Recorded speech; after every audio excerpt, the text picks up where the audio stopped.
Ticket માંગી છે અને છેલ્લા 15-20 વર્ષથી પાર્ટી સાથે જોડાયેલી છું. બધા કામોમાં મારી હાજરી છે. તો ખરેખર હવે હું વિચારું છું કે જો કદાચ ટિકિટ મળી જાય તો આનાથી પણ વધારે કામ કરવાની મને મારું બળ જાગશે અને મજા આવશે. ને પાર્ટી સાથે બહુ મજા આવે છે, એટલે પાર્ટીનું કામ કરવાની એક જે કહેવાય ને શક્તિ એ મારી વધી જશે. લોકગાયકમાંથી કહી શકાય, સિંગરમાંથી રાજકારણમાં આવવાનો વિચાર કેવી રીતે?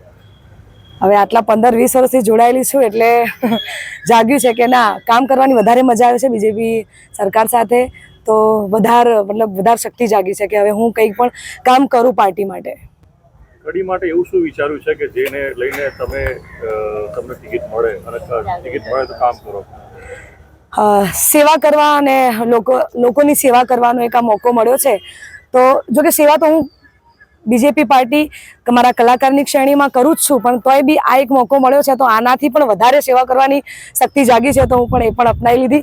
જો સરકાર મને મારી પસંદગી કરે તો આનાથી પણ જોરદાર સેવા કરવાનો એક મોકો મળ્યો છે. તો થેન્ક યુ.